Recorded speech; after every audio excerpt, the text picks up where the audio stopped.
நோட்ஸ்லாம் எடுக்கிறீங்களாம்மா? நோட்ஸ்லாம் எக்ஸாமுக்கு ஒரு நாள் முன்னாடி ரிவிஷன் கஷ்டமாயிடும். பார்த்துக்கப்புறம் இன்றைக்கி படிக்கிறது பிரச்சனையே கிடையாது. அந்த ஒன் டே முன்னாடி ரிவிஷன் தான் முக்கியம். அதுக்கு நோட்ஸ் எடுக்காமல் வேலைக்கே ஆகாது.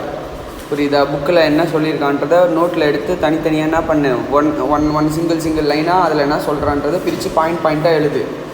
புக்கு அப்படியே பார்த்துட்டு போக முடியாது. எக்ஸாமுக்கு மைண்டில் நிற்காது. நீ நோட்டில் 1 டைம் எழுதுறதுனாலே 10 டைம்ஸ் படிக்கிறதுக்கு சமம். நீ வேறு எதுவுமே பண்ண தேவையில்லை. 100 தடவை எழுதி பார்த்தீங்கன்னா 101 தடவை தானாக எழுதுவேன். நீ மனப்பாடம் பண்ணணுன்னு அவசியமே கிடையாது. உனக்கு கஷ்டமாக இருக்குன்னா எழுதி பாரு, தானாக மைண்டில் ஸ்டோர் ஆகிடும். புரியுதா? எவ்வளோ பெரிய விஷயமா இருந்தாலும் நம்மளால் சாதிக்க முடியும். ப்ரொவைடட் அதுக்கு நீ மஸ்ட்டு மனசு வைக்கணும். நீ மனசு வைக்காமல் எதுவுமே நடக்காது. சரியா? ஓகேவா? நமக்கு வரலன்னு சொல்லிட்டு இருந்தால் வராமே போயிடும். ஏன் வரல அப்படின்ற ரூட் காஸ் ஐடென்டிஃபை பண்ணி என்ன பண்ணால் வரும் அப்படின்றத பாரு. சரியா? கிளியரா? ஸோ நெகோஷியபிள் இன்ஸ்ட்ருமெண்ட் அப்படிங்கிறது ஒரு இன்ஸ்ட்ருமெண்ட் என்ன? ஒரு டாக்குமெண்ட். ஓகேவா? ஸோ இந்த வேர்ட் இன்ஸ்ட்ருமெண்ட் என்னன்னு சொல்கிறாங்க இங்கே? டாக்குமெண்ட். அந்த டாக்குமெண்ட் என்ன பண்ண முடியும்? Freely transferable. அப்படின்னா என்னது? எந்த ஒரு ரெஸ்ட்ரிக்ஷனும் இல்லாமல் ஒருத்தர்கிட்டேருந்து இன்னொருத்தர்கிட்ட என்ன பண்ண முடியும்? கை மாற்ற முடியும். From one person to another by mere delivery. டெலிவரினா என்ன? கையில் எடுத்துகிட்டு போய் கொடுக்குறது. Or endorsement and delivery. Endorsement and டெலிவரினா நம்ம என்டார்ஸ் அப்படின்னு பார்த்தோம்ல, என்டார்ஸ் டு அதர் பர்சன். அப்போ அந்த பர்சனுக்கு என்டார்ஸ் பண்ணி அவன் மூலியமாக டெலிவரி பண்ணுறது. இது என்னது? Negotiable instrument. ஓகேவா? ஸோ நெகோஷியபிள் இன்ஸ்ட்ருமெண்ட்டுங்கிறது என்ன சொல்கிறாங்க? ஒரு டாக்குமெண்ட். அந்த டாக்குமெண்ட் என்ன பண்ண முடியும்? ஃப்ரீயாக ட்ரான்ஸ்ஃபர் பண்ண முடியும். யார்கிட்ட? ஒன் பர்சன் கிட்டேருந்து அனதர் பர்சன் கிட்டே ட்ரான்ஸ்ஃபர் பண்ண முடியும். எப்படி ட்ரான்ஸ்ஃபர் பண்ண முடியும்? By delivery or endorsement and delivery. அது ரெண்டும் ஒன்றா. ஓகேவா? கிளியரா? The property passes to the bona fide transferee. ட்ரான்ஸ்ஃபரினா யார்? ட்ரான்ஸ்ஃபர் ஆர்னா யார்? கொடுக்குறவன் ட்ரான்ஸ்ஃபர் ஆர், வாங்குறவன் ட்ரான்ஸ்ஃபரி. புரியுதா? கிளியரா? ஸோ இந்த ஆக்ட் வந்து நெகோஷியபிள் இன்ஸ்ட்ருமெண்ட்னா என்னன்னு உனக்கு சரியாலாம் டிஃபைன் பண்ணலை. பட் செக்ஷன் 13 வந்து 3 டைப்ஸ் ஆஃப் நெகோஷியபிள் இன்ஸ்ட்ருமெண்ட் இருக்குதுன்னு சொல்கிறாங்க. ஒன்று பில்ஸ் ஆஃப் எக்ஸ்சேஞ்ச், இன்னொன்று ப்ராமிசரி நோட், இன்னொன்று செக். ஓகேவா? Payable either to the order or bearer. ஆர்டர்னா யாருக்கு சொல்கிறோமோ அவனுக்கு, ஆர் பேரர்னா யார்? நம்ம யார் வேணால் அதை கையில் எடுத்துகிட்டு வரலாம். யாருக்குன்னு பேரே சொல்லியிருக்க மாட்டோம். யார் வேணால் கையில் எடுத்துகிட்டு வரலாம். அவனுக்கு போச்சுன்னா அது பேர் என்ன? பேரர். ஓகேவா? Next it may be noted that hundis. ஹுண்டினா என்னன்னா கலெக்ஷன் ஆஃப் பில் தானே அது. ஹுண்டி 10 பில் ஒன்றா சேர்ந்தது தானே அது ஹுண்டி. இப்போ எல்லா காசையும் ஒரே இடத்துல போடுறதுக்கு பேர் தானே அது ஹுண்டி. வீட்லேயும் ஒரு ஹுண்டியில் போட்டு வைக்கிறல்ல, அப்போ அந்த ஹுண்டினா என்னது? எல்லாத்தையும் ஒரே இடத்துல போட்டு வைக்கிறதுக்கு பேர் தானே அது ஹுண்டி. Treasure bills. ட்ரெஷர்னா காசு related bills, bearer debentures, railway receipts, அப்புறம் delivery order, bill of lading. இதெல்லாமும் ஒரு டைப் ஆஃப் நெகோஷியபிள் இன்ஸ்ட்ருமெண்ட். இதையும் என்ன பண்ண முடியும்? கை மாற்ற முடியும் அப்படின்னு சொல்கிறாங்க. ஓகேவா? Next negotiable instrument is payable to order. Payable to ஆர்டர்னா யார்? இப்போ நான் எழுதுகிறேன், ட்ரா பண்ணுறேன், ட்ராயி அதை அக்செப்ட் பண்ணுறான். கரெக்டாக இல்லையா? நார்மலாக என்ன பண்ணுவேன்? நான் ட்ரா பண்ணும்போது, நான் எழுதும் போது எனக்கு கொடு அப்படின்னு நான் எழுதுவேன். கரெக்டாக இல்லையா? பட் நான் எழுதும் போது இவனுக்கு கொடு அப்படின்னு எழுதுனா அதுக்கு பேர் என்ன? Order instrument. ஓகேவா? It is expressed to be so payable to a specified person and does not contain the word prohibiting its transfer. அந்த நெகோஷியபிள் இன்ஸ்ட்ருமெண்ட்டில் என்ன வேர்டு மென்ஷன் பண்ணியிருக்கக்கூடாது? இதை ட்ரான்ஸ்ஃபர் பண்ண முடியாது அப்படிங்கிற வேர்டு என்ன பண்ணியிருக்கக்கூடாது? மென்ஷன் பண்ணியிருக்க கூடாது. ஓகேவா? ஏன்னா அது என்னது? Freely transferable. எத்தனை பேருக்கு வேணால் நீ என்ன பண்ணலாம்? கை மாற்றலாம். ஒரு பேப்பரில் எழுதி சைன் பண்ணி கை மாற்ற முடியுமா? காசா மாற்ற முடியும். கரெக்டாக இல்லையா? ருப்பீஸுன்னு அது ஒரு பேப்பர். கரெக்டாக இல்லையா? அந்த பேப்பரில் யார் சைன் பண்ணியிருக்கா? ஆர்பிஐ கவர்னர் சைன் பண்ணியிருக்கிறதுனால அது ஒரு வேலிட் டாக்குமெண்ட்டாக மாறிடுது. அது நம்ம ருப்பீஸ்ன்னு சொல்கிறோம். புரியுதா? இந்தியன் கரன்சி ருப்பீஸு, ஆனால் இந்த பேப்பர் நமக்கு ருப்பீஸ் கிடையாது. புரியுதா? இந்த பேப்பர்னால் நமக்கு ஒரு ப்ராமிசரி நோட். கரெக்டாக இல்லையா? நம்ம யூஸ் பண்ணுறது மணி கிடையாது. என்னது அது? மணி டேர்ம்ஸில் இருக்கிற ஒரு டாக்குமெண்ட். அந்த டாக்குமெண்ட்டுக்கு பேர் என்ன? Promissory note. அந்த ப்ராமிஸை கவர்மெண்ட் விட்ரா பண்ணிவிட்டா அது வெறும் என்னது? பேப்பர். அந்த அப்போ டிமானிட்டைசேஷன் பண்ணாங்களே அந்த 500 நோட்டு இப்போ செல்லாது. ஏன்னா அந்த ப்ராமிஸை விட்ரா பண்ணிட்டான். அப்போ அந்த ப்ராமிஸ்க்கு இப்போ வேலிடிட்டி கிடையாது. அப்போ அது என்னது வெறும் பேப்பர். புரியுதா இல்லையா? Okay. Next a negotiable instrument is payable to the bearer. First என்னது ஆர்டர், அடுத்து என்னது பேரர். பேரர்னா யார் அந்த பேப்பரை கையில் வச்சுருக்காங்களோ. இப்போ ரூபா நோட்டு கீழே தொலைஞ்சி போச்சு, நான் எடுத்துகிட்டு போய் அதை யூஸ் பண்ண முடியுமா? முடியும். இதே ஒரு ஆர்டர் இன்ஸ்ட்ருமெண்ட் கீழே தொலைஞ்சி போச்சு, நான் எடுத்துகிட்டு போய் யூஸ் பண்ண முடியுமா? முடியாது. ஏன்னா அது யார் பேரில் இருக்கோ அவன் தான் என்ன பண்ண முடியும்? யூஸ் பண்ண முடியும். புரியுது என்ன சொல்கிறேன்னு? ஓகேவா? ஸோ பேரர் இன்ஸ்ட்ருமெண்ட்டை யார் வேணால் என்ன பண்ணலாம்? யூஸ் பண்ணலாம். உங்ககிட்ட நான் திருடிட்டு போயிட்டுனா கூட என்னால் என்ன பண்ண முடியும்? பேரர் இன்ஸ்ட்ருமெண்ட்டை யூஸ் பண்ண முடியும். ஆனால் ஆர்டர் இன்ஸ்ட்ருமெண்ட்டை என்ன பண்ண முடியாது? யூஸ் பண்ண முடியாது. கிளியரா? ஓகேவா? நெக்ஸ்ட்டு அண்ட் இது வந்து லாஸ்ட் இன்டாஸ்மெண்ட் எவன் இருக்காவோ அவன் தான் மோஸ்ட்லி என்ன பண்ணுவான்? அதை யூஸ் பண்ணுவான். நெக்ஸ்ட்டு நான் இன்டாஸ்மெண்ட்டை பிளாங்காகவும் கொடுக்கலாம். இப்போ நான் சந்தோஷ்க்கு பேர் மாத்திரன்னு வச்சுக்கோயேன். சந்தோஷ்கிட்டே இன்ஸ்ட்ருமெண்ட் கொடுக்குறேன். அப்போ சந்தோஷ்கிட்ட இன்ஸ்ட்ருமெண்ட் கொடுக்கும்போது சந்தோஷ்னு பேர் எழுதாமே டேரெக்டாக அப்படியே இன்ஸ்ட்ருமெண்ட் கொடுத்துட்றேன். அப்போ சந்தோஷ் நவீன் பேருக்கு இன்ஸ்ட்ருமெண்ட் மாத்திரம். அப்போ நவீன் அந்த சந்தோஷ்ன்ற நடுவில் என்ன இருக்க மாட்டான். ஏன்னா அவன் இது நான் பிளாங்காக இன்ஸ்ட்ருமெண்ட்டை கொடுத்துட்டேன், பேர் எழுதாமல் என்ன பண்ணிட்டேன்? இன்ஸ்ட்ருமெண்ட் கொடுத்துட்டேன். அப்போ அவன் யார் எழுதுறானோ அவனுக்குலேருந்து தானே ஆகும் என்டார்ஸ்மெண்ட் அப்ளை ஆகும். புரியுதா? கிளியரா? ஸோ இந்த மாதிரி சுச்சுவேஷன்லாம் என்ன பண்ணுறது அப்படின்னு சொல்லி தான் நம்ம இங்கே பார்க்க போகிறோம். Next characteristic of negotiable instrument. Negotiable இன்ஸ்ட்ருமெண்ட்டுக்கு என்னென்ன கேரக்டரிஸ்டிக் இருக்குது அப்படின்னா, ஃபஸ்ட்டு ரைட்டிங்கில் தான் இருக்கணும், சைன் பண்ணியிருக்கணும், ஒரு பர்சன் டு இன்னொரு பர்சன் ட்ரான்ஸ்ஃபர் பண்ண முடியணும். ஓகேவா? Holder title is free from defect. Holder வச்சுருக்கான்ல அவனுக்கு ப்ராப்பர்ட்டி வருது, அவனுக்கு டைட்டில்னா என்னது? ஓனர்ஷிப் வருது அப்படின்னா அவனுக்கு எந்த ஒரு டிஃபெக்ட்ஸும் அப்ளை ஆகாது. ஹோல்டருக்கு எந்த ஒரு டிஃபெக்ட்ஸும் என்ன ஆகாது? அப்ளை ஆகாது. கிளியரா? ஒருத்தன் ஒரு டாக்குமெண்ட்டை ஹோல்டு பண்ணிகிட்டு இருக்கான்ல, நடுவில் ஹோல்டு பண்ணிகிட்டு இருக்கான்ல, அவன் தான் யார்?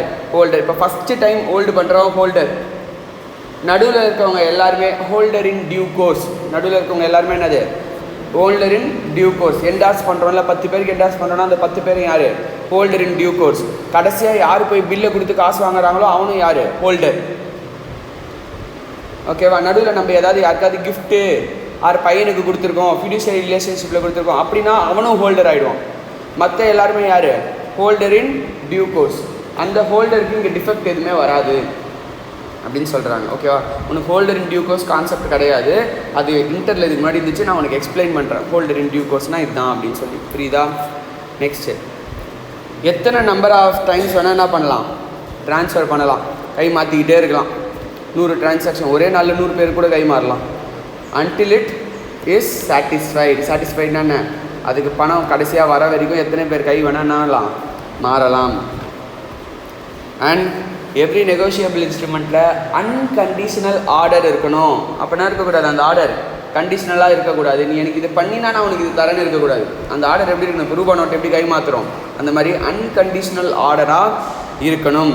And the sum payable, the time of payment, payee அதெல்லாம் சர்டைனாக மென்ஷன் பண்ணியிருக்கணும். எவ்வளோ காசு கொடுக்கணும், என்னைக்குள்ளே கொடுக்கணும், யாருக்கு கொடுக்கணும் அப்படிங்கிற விஷயத்த என்ன பண்ணிடணும்? மென்ஷன் பண்ணியிருக்கணும். அண்ட் அந்த இன்ஸ்ட்ருமெண்ட்டை டெலிவரி பண்ணியிருக்கணும். டெலிவரினா என்ன? எழுதிட்டு நானே வச்சுக்கலாமா? வச்சுக்கக்கூடாது. கரெக்டாக இல்லையா? இப்போ உன் பேரில் எழுதுறேன்னா அதை என்ன பண்ணணும்? உனக்கு கொடுத்தாகணும். அப்படி கொடுக்கலன்னா அது என்னது? வேலிடிட்டி கிடையாது. ஸோ இதுதான் வந்து எசென்ஷியல்ஸ் ஆஃப் நெகோஷியபிள் இன்ஸ்ட்ருமெண்ட். ஓகேவா? ஸோ இதெல்லாம் கண்டிப்பாக என்னது? நெகோஷியபிள் இன்ஸ்ட்ருமெண்ட்டுக்கான கேரக்டரிஸ்டிக். ஓகேவா? Next promissory note. ஓகேவா? ப்ராமிசரி நோட் அப்படின்னா என்னென்னா அது ஒரு இன்ஸ்ட்ருமெண்ட். ப்ராமிசரி நோட்டுங்கிறது என்ன? ஒரு இன்ஸ்ட்ருமெண்ட். அந்த இன்ஸ்ட்ருமெண்ட் எப்படி இருக்கணும்? ரைட்டிங்கில் இருக்கணும். ஓகேவா? அண்ட் அது வந்து பேங்க் நோட்டாவோ கரன்சி நோட்டாவோ இருக்கக்கூடாது. ஏன் அப்படின்னா அது வந்து கவர்மெண்ட்டே என்ன பண்ணிட்டாங்க, அவங்க மட்டும்தான் பேங்க் நோட்டும் கரன்சி நோட்டும் கொடுக்க முடியும்னு சொல்லிட்டாங்க. பேலன்ஸ் எல்லா நோட்டும் என்னது நமக்கு? Promissory note. இப்போ நீ ஒரு பேப்பரில் எழுதி I hereby unconditionally agree to pay this much of amount or promise to pay this much of amount to you அப்படின்னு எழுதி கொடுக்குறேன்னா அதுக்கு பேர் என்ன? Promissory note. புரியுதா? ஒரு ஒயிட் பேப்பர் எடுத்து நீ எனக்கு எழுதி கொடுக்குறதுனாலும் அது என்னது? Promissory note. ஆனால் அந்த ஒயிட் பேப்பர் என்ன பண்ணியிருக்கணும்? டியூலி ஸ்டாம்ப் பண்ணியிருக்கணும் as per Indian stamp act. புரியுதா? அதுக்கேற்ற ஸ்டாம்ப் வேல்யூ எவ்வளவோ அந்த ஸ்டாம்ப் வேல்யூவை ஒட்டி நீ சைன் பண்ணி கொடுத்துருக்கணும். வெறும் வெள்ளை பேப்பரில் சைன் பண்ணி கொடுத்துட்டா உனக்கு என்ன ஆகாது, லைபிலிட்டி அரைஸ் ஆகாது. ஸோ அந்த ஸ்டாம்பை ஒட்டி நீ சைன் பண்ணினா என்ன ஆகும், உனக்கு லைபிலிட்டி அரைஸ் ஆகிடும். ஸோ அதனால் வெள்ளை பேப்பரில் சைன் பண்ணி கொடுக்குறதுக்கு பயப்படாது. ஓகேவா? அவங்களால என்ன பண்ண முடியாது, என்ஃபோர்ஸே பண்ண முடியாது. ஓகேவா? என்ன பண்ணணும்னா கூட ஸ்டாம்ப் ஒட்டியிருக்கணும். அந்த ₹1 ரெவன்யூ ஸ்டாம்ப்புன்னு சொல்கிறாங்கல்ல, அந்த ரெவன்யூ ஸ்டாம்பை நீ ஒட்டி சைன் பண்ணிட்டீங்கன்னா உனக்கான லைபிலிட்டி அங்கே அரைஸ் ஆயிடுச்சு. இல்லைனா உனக்கான லைபிலிட்டி கிடையவே கிடையாது. நீ ஒரு வெள்ளை பேப்பரில் மட்டும் எழுதி அவனா மிரட்டுறான் சைன் பண்ணி கொடுத்தா தைரியமாக சைன் பண்ணி கொடு, ஒன்றுமே அவனால் என்ன பண்ண முடியாது, பண்ண முடியாது. ஆனால் ரெவன்யூ ஸ்டாம்பை ஒட்டி நீ சைன் பண்ணி கொடுத்துட்ட அப்படின்னா அவனால் கண்டிப்பாக அதை கோர்ட்டில் என்ஃபோர்ஸ் பண்ண முடியும், உன்னுடைய பர்சனல் ப்ராப்பர்ட்டியை சீஸ் பண்ண முடியும், எல்லாமே பண்ண முடியும். புரியுதானா சொல்கிறேன்னு? ஸோ அது வந்து இந்தியன் ஸ்டாம்ப் ஆக்டில் சொல்கிறாங்க. ஓகேவா? இங்கே என்ன சொல்கிறாங்க, சைன் பண்ணியிருக்கணும்னு மட்டும் சொல்கிறாங்க. அந்த சிக்னேச்சர் எப்படி சைன் பண்ணியிருக்கணும், இந்தியன் ஸ்டாம்ப் ஆக்ட் படி அது டியூலி ஸ்டாம்ப்டாக இருக்கணும். ஓகேவா? அந்த ஸ்டாம்ப் ஒட்டி நீ சைன் பண்ணியிருக்கணும். ஓகேவா? அண்ட் இவன் என்ன பண்ணுறான், மேக்கரே சைன் பண்ணுவான் ப்ராமிசரி நோட்டை பொறுத்த வரைக்கும். இப்போ நான் ப்ராமிஸ் பண்ணுறேன்னா நானே என்ன பண்ணுவேன், அதை சைன் பண்ணுவேன். ஓகேவா? And to pay a certain sum of money. Okay, எவ்வளோ சம் ஆஃப் மணி பே பண்ணணும், to the order or to a certain person or to the bearer of the instrument. Bearer of the இன்ஸ்ட்ருமெண்ட்னா யார், இந்த இன்ஸ்ட்ருமெண்ட்டை எவன்லாம் கையில் எடுத்துகிட்டு வரானோ அவனுக்கு எல்லாமே நீ என்ன பண்ணணும், பே பண்ணணும். நீ அக்ரி பண்ணியிருந்த அப்படின்னா பில்ஸ் ஆஃப் எக்ஸ்சேஞ்சில் எத்தனை பேர் இருப்பாங்க, 2 பேர். ஒருத்தன் ட்ராயர், இன்னொருத்தன் ட்ராயி. இவன் எழுதுவான், இவன் அவனுடைய லைபிலிட்டியை அக்ரி பண்ணிப்பான். ஆனால் இங்கே ப்ராமிசரி நோட்டில் எழுதுறவனே லைபிள் டு பே. புரியுதா? பில்ஸ் ஆஃப் எக்ஸ்சேஞ்சில் என்னது, எழுதுறவன் என்னது, ரைட் டு ரிசீவ். எழுதுறவன் என்ன பண்ணுவான், நீ எனக்கு இவ்வளோ தரணும் அக்ரி பண்ணு அப்படின்னு எழுதி கொடுப்பான் பில்ஸ் ஆஃப் எக்ஸ்சேஞ்சில். அதை அவன் என்ன பண்ணுவான், அக்ரி பண்ணணும். ப்ராமிசரி நோட்டில் எழுதி கொடுக்குறவனே யார், ட்ராயர் தான். நான் உனக்கு இவ்வளோ தரணும் அப்படின்னு எழுதி கொடுக்குறான். அப்போ அது டைரெக்டாகவே என்ன ஆகிடுது, ட்ராயர் ஆஃப் த இன்ஸ்ட்ருமெண்ட் தான் என்னது, லைபிள் டு பே. அப்போ ட்ராயர் ஆஃப் த இன்ஸ்ட்ருமெண்ட்டில் தான் நீ என்ன பண்ணணும், பேயபிள் என்ட்ரி பாஸ் பண்ணணும்.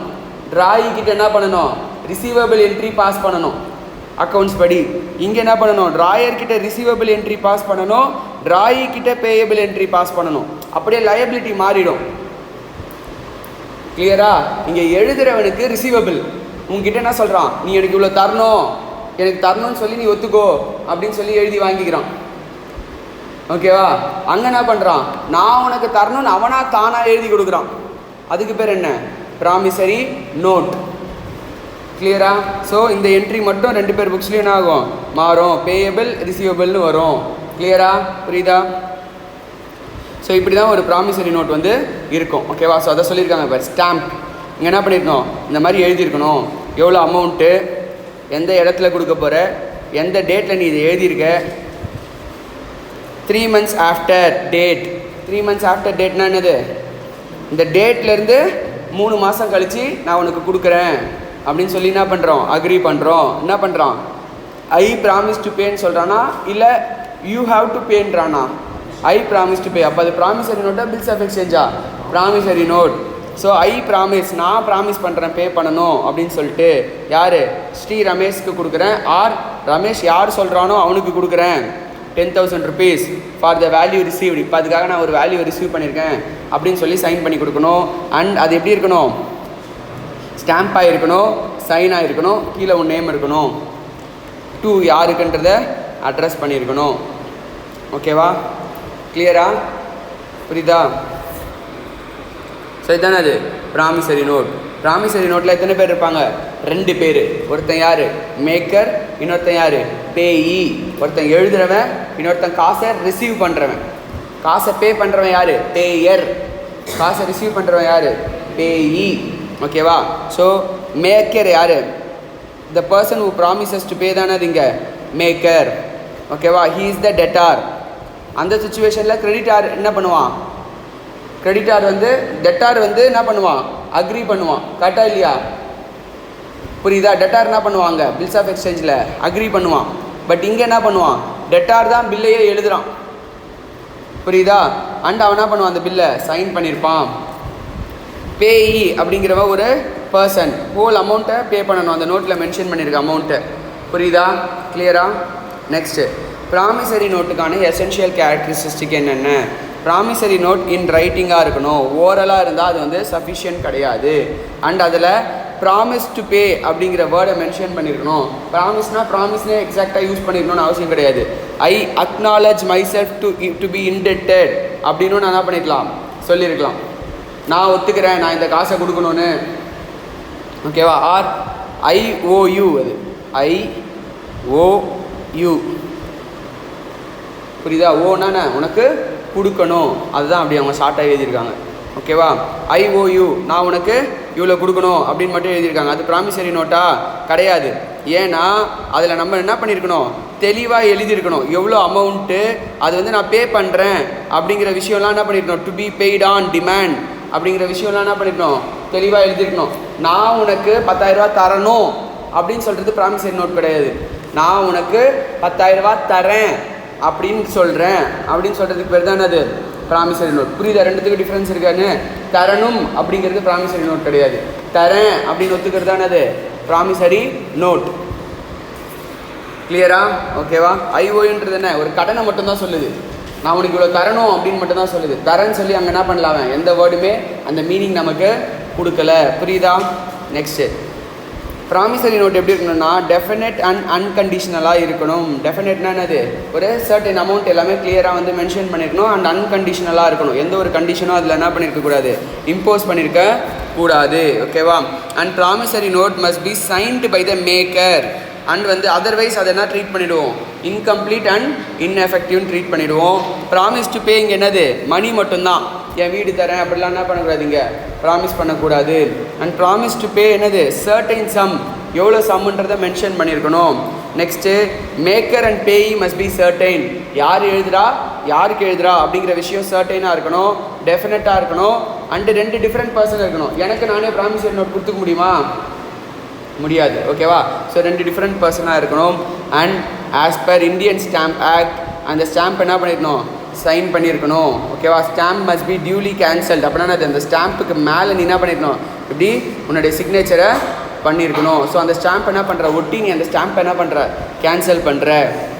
புரியுதா? கிளியரா? ஓகேவாப்பா? இதானே அது ப்ராமிசரி நோட். நெக்ஸ்ட் என்னது, bills of exchange. Bills of exchange அப்படிங்கிறது ஒரு இன்ஸ்ட்ருமெண்ட். அந்த இன்ஸ்ட்ருமெண்ட் எப்படி இருக்கும், ரைட்டிங்கில் இருக்கும். ஓகேவா? அங்கே என்ன இருக்கும்னா அன்கண்டிஷனல் ஆர்டர் இருக்கும். இதுக்குள்ளே வந்துச்சா, கொஞ்சம் தான் இருக்கும்னு நினைக்கிறாங்க. அன்கண்டிஷனல் ஆர்டர் இருக்கும். ஓகேவா? ஸோ இதில் என்ன இருக்கும், அன்கண்டிஷனல் ஆர்டர். அங்கே என்ன, அன்கண்டிஷனல் அண்டர்டேக்கிங். இங்கே என்னது, அன்கண்டிஷனல் ஆர்டர். யார் எழுதியிருக்கணும், signed by the maker. Maker எழுதியிருப்பான். டைரக்டிங் சர்டைன் பர்சன், இன்னொருத்தனை டைரக்ட் பண்ணுவான். To pay a certain sum of money to the order of certain person or to the bearer of the instrument. ஓகேவா? நான் எழுதியிருக்கேன், உன்னை order பண்ணுறேன், நான் சொல்கிறவனுக்கு பே பண்ணு, ஆர் இந்த இன்ஸ்ட்ருமெண்ட்டை எவன் எடுத்துகிட்டு வரானோ அவனுக்கு பே பண்ணு, ஆர் எனக்கு பே பண்ணு அப்படின்னு சொல்லி எழுதியிருக்கிறதுக்கு பேர் தானே அது பில்ஸ் ஆஃப் எக்ஸ்சேஞ்ச். ஓகேவா? இங்கே யார் ட்ரா பண்ணுவான், சேல் பண்ணவன் ட்ரா பண்ணுவான். அங்கே யார் ட்ரா பண்ணுவான், ப்ராமிசரி நோட்டில் பர்ச்சேஸ் பண்ணவன் ட்ரா பண்ணுவான். புரியுதா? ஸோ ட்ராயர் ட்ரா பண்ணுவான் பில்லை. அதை என்ன பண்ணுவான், 4 months ஆஃப்டர் டேட். ஆஃப்டர் டேட்னா என்ன, ஆஃப்டர் சைட்னா என்ன, ஆஃப்டர் டேட்னா பில்லு டேட்லேருந்து 4 months எடுத்துக்கணும். ஆஃப்டர் சைட்னா ட்ராயி கண்ணுக்கு என்னைக்கு போச்சோ அன்னிலேருந்து என்ன பண்ணணும், 4 months வந்து எடுத்துக்கணும். ட்ராயி என்னைக்கு சைன் பண்ணுறானோ அன்னிலேருந்து என்ன பண்ணணும், 4 months எடுத்துக்கணும். புரியுதா? கிளியரா? ஸோ ட்ராயர் ஒரு சைன் பண்ணியிருப்பான், ட்ராயி ஒரு சைன் பண்ணணும். கிளியரா? ட்ராயர் ஒரு சைன் பண்ணியிருப்பான், ட்ராயும் என்ன பண்ணணும், அதில் சைன் பண்ணணும். அதை சைன் பண்ணி ட்ராயருக்கு என்ன பண்ணணும், ரிட்டன் பண்ணணும். புரியுதா? ஸோ இங்கே எத்தனை பேர் இருப்பாங்க பார்ட்டிஸ் பில்ஸ் ஆஃப் எக்ஸ்சேஞ்சில்? 3 பேர் இருப்பாங்க. ஒருத்தன் ட்ராயர், இன்னொருத்தன் ட்ராயி, இன்னொருத்தன் பேயி. ட்ராயரும் பேயும் சேம் பர்சனாக இருக்கணுமா, இல்லை அவசியம் கிடையாதா? அவசியம் இல்லை, இருக்கலாம், இல்லாமலும் போகலாம். ஆனால் ட்ராயியும் பேயரும் சேம் பர்சனாக இல்லையா? எப்பவுமே சேம் பர்சன் தான். எவன் ட்ராயியோ அவன் தான் பே பண்ணி ஆகணும். அவனுக்கு தான் ஆகுது, லைபிலிட்டி அரைஸ் ஆகுது. கிளியரா? ஓகேவா? ஸோ ட்ராயருங்கிற யார்? பில் எழுதுறவன். ட்ராயிங்கிறவன் யார்? ட்ராயர். யாரை டைரக்ட் பண்ணுறானோ அவன். பேயிங்கிறது யார்? யாருக்கு காசு கொடுக்க போகிறோமோ அவன் தான் யார்? பேயி. ஓகேவா? இதனுடைய எசென்ஷியல் கேரக்டர்ஸ் என்னென்னா, இது ரைட்டிங்கில் இருக்கணும், எக்ஸ்பிரஸ் ஆர்டர் மென்ஷன் பண்ணியிருக்கணும், டெஃபினட் அண்ட் அன்கண்டிஷனலாக இருக்கணும், ட்ராயர் சைன் பண்ணியிருக்கணும், ட்ராயியும் சைன் பண்ணியிருக்கணும், ட்ராயர், ட்ராயி, பேயி 3 பேருமே சர்டைன் பர்சனாக வந்து இருக்கணும். ஓகேவா? நெக்ஸ்ட்டு சம் எப்படி இருக்கணும்? சர்டைனாக இருக்கணும். ஆர்டர் வந்து மணி ரிலேட்டடாக இருக்கணும். இதுவும் எப்படி இருக்கணும்? ஸ்டாம்ப் ஆகி இருக்கணும். ஸ்டாம்ப் ஆகலைன்னா என்ன கிடையாது? வேலிடிட்டி கிடையாது. நான் 10,000 தரேன் அப்படின்னு சொல்லி எழுதி கொடுத்தீங்கன்னா அது என்ன கிடையாது? வெள்ளை பேப்பரில் வேலிட் கிடையாது. ஸ்டாம்ப் ஆக்ட் படி ஸ்டாம்ப் பண்ணியிருந்தால் மட்டும்தான் அது என்னது? வேலிடு. புரியுதா? பில்ஸ் ஆஃப் எக்ஸ்சேஞ்ச் ஸ்டேஷ்னரி ஷாப்லேயே விற்கிது. ஓகேவா? இந்த ஃபார்மேட் எல்லாமே ரெடியாக போட்டு என்ன பண்ணுவாங்க? நீ ஒயிட் பேப்பரில் எழுதி கொடுத்தாலும் கொடுக்கலாம். ஸ்டேஷ்னரி ஷாப்பில் அந்த காலத்துலலாம் யார்கிட்டயும் பிரிண்டர் இருக்காது இல்லை, அதனால் என்ன பண்ணுவாங்க? ஆல்ரெடி இந்த மாதிரி ஒரு எல்லாத்தையுமே பிரிண்ட் பண்ணி ஸ்டேஷ்னரி ஷாப்பில் என்ன பண்ணுவாங்க? சேல் பண்ணுவாங்க. இப்போ கூட நீ போனீங்கன்னா ஸ்டேஷ்னரி ஷாப்பில் வாங்கி பார்க்கலாம். Bills of exchange, promissory note, எது எல்லாமே அவங்க ஃபார்மேட் என்ன பண்ணியிருப்பாங்க? வச்சுருப்பாங்க. ஆல்ரெடி ப்ரீ பிரிண்டட் டாக்குமெண்ட் என்ன பண்ணியிருப்பாங்க? வச்சுருப்பாங்க. நீ வெறும் அது பேர் மட்டும் எழுதி சைன் பண்ண வேண்டியது தான். யாருடைய பேர்? இப்போ வந்து பேங்க் போனீங்கன்னா டெபாசிட் எப்படி பண்ணுறோம்? பிரிண்ட் பண்ணி வச்சுருக்காங்க, அந்த மாதிரி வச்சுருப்பாங்க. அதை தவிர்த்து நீ வெள்ளை பேப்பரில் எழுதி ஸ்டாம்ப் பண்ணி சைன் பண்ணி அமிச்சாலும் அது வேலிடு தான். அதுவும் பேப்பர், இதுவும் பேப்பர் தான். கரெக்டாக இல்லையா? ஸோ எல்லாமே வேலிடு தான். நமக்கு என்ன வேணும் மெயினாக? அந்த ஸ்டாம்பிங் சிக்னேச்சர். அது மட்டும்தான் என்னது? Highly important. ஓகேவா? நீ வேணால் சும்மா பார்க்கணும்னு நினச்சினா போய் பார்த்து கேட்டு பார்த்துருவா. ₹1 ₹2 எவ்வளோன்னு தெரில. முன்னாடிலாம் அவ்வளோதான் இருக்கும். நீ போய் சும்மா வேணும்னா ஸ்டேஷ்னரி ஷாப்பில் போய்ட்டு கேளு, இந்த மாதிரி இருக்கா அப்படின்னு கேள்வி. வச்சுருக்காங்களா இல்லையான்றது பார்ப்போம். ஓகேவா? கண்டிப்பாக வச்சுருப்பாங்க. ஆனால் நெக்ஸ்ட்டு சின்ன கடையில் கேட்காது, கொஞ்சம் பெரிய கடையாக கேள்வி. அவனுக்கு தெரியாது அப்புறம் சின்ன கடைக்கு. ஓகேவா? ஸோ பில்ஸ் ஆஃப் எக்ஸ்சேஞ்சோடைய ப்ராசஸ் என்ன அப்படின்னு பார்த்தீங்கன்னா, ட்ராயர் கூட்ஸை விற்றுருப்பான். அந்த கூட்ஸுக்கு அகேன்ஸ்டாக பில் என்ன பண்ணியிருப்பான்? ரிசீவ் பண்ணியிருப்பான். அந்த பில்லை மெச்சூரிட்டி வரைக்கும் வச்சுருப்பான். ஆர் அவன் நடுவில் என்ன ட்ரான்சாக்ஷன் வேணால் பண்ணலாம். பேங்க்கில் எடுத்துகிட்டு போய் டிஸ்கவுண்ட் பண்ணலாம். ஆர் வேறு ஒருத்தனுக்கு அந்த காசை கொடுக்கலாம். அதுவும் காசு தான். இப்போ அதுவும் என்ன ஆகிடும்? அந்த பேப்பர் இப்போ மணியாக மாறிடும். கரெக்டாக இல்லையா? அந்த பேப்பர் அவன் யாருக்கு வேணால் என்ன பண்ணலாம்? இப்போ ட்ரான்ஸ்ஃபர் பண்ணலாம். இப்போ என்கிட்ட இப்போ ஃபிசிக்கலாக கரன்சி நோட் இல்லை, அதுக்கு பதில் ஒரு பில் இருக்குது, வாங்கிக்கிறியானா கண்டிப்பாக வாங்கிப்பாங்க. ஏன்னா அந்த பில்லுக்கு என்ன இருக்குது? வேலிடிட்டி இருக்குது. அந்த பில்லை நீ வந்து டிஸானர் பண்ணுறேன்னா என்ன பண்ண முடியும்? உன்னை சூ பண்ண முடியும். கோர்ட்டில் எடுத்துகிட்டு போய் என்ன பண்ண முடியும்? நிற்க வைக்க முடியும். அப்படின்றதுனால அது என்னது? ஒரு வேலிடு டாக்குமெண்ட். ஓகேவா? ஸோ பில்ஸ் ஆஃப் எக்ஸ்சேஞ்சுக்கும் ப்ராமிசரி நோட்டுக்கும் என்ன டிஃபரன்ஸ் சொல்லியிருக்காங்கன்னா, அந்த டெஃபினிஷனை தான் ஃபஸ்ட் பாயிண்டில் சொல்லியிருக்காங்க. ஓகேவா? மேலே பார்த்து டெஃபினிஷன். செகண்ட் பாயிண்டில் இங்கே ப்ராமிஸ் டு பே, இங்கே என்னது? ஆர்டர். இங்கே 2 பார்ட்டி, இங்கே 3 பார்ட்டி. இதை அக்செப்ட் பண்ணுறவன் லைபிள் டு பே, இதை ட்ரா பண்ணுறவன் லைபிள் டு பே. ஓகேவா? நெக்ஸ்ட்டு பேபிள் டு த பேரர் வந்து ப்ராமிசரி நோட் வந்து பண்ண முடியாது, எக்ஸப்ட் கரன்சி நோட் அண்டு இந்த நோட்டு அப்படின்னு சொல்கிறாங்க. ஓகேவா? பட் இது வந்து பேபிள் டு த பேரர் வந்து பண்ணிக்கலாம். நெக்ஸ்ட்டு செக்குன்றது என்னது? ஒரு பில்ஸ் ஆஃப் எக்ஸ்சேஞ்ச். செக்குன்றது என்னது? ஒரு பில்ஸ் ஆஃப் எக்ஸ்சேஞ்ச். ஆனால் இங்கே நம்ம யார் மேலே ட்ரா பண்ணுறோம்? யார் பேமெண்ட் பண்ணுறா? பேங்க் பேமெண்ட் பண்ணுறோம். அப்போ அந்த பேங்க் ட்ராயி வந்து மாற மாட்டாங்க.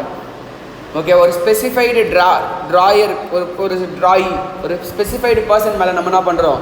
ட்ரா பண்ணுறோம். செக்குன்னு அது ஒரு type of bills of exchange. Drawer யார்? நீ. ட்ராயி யார்?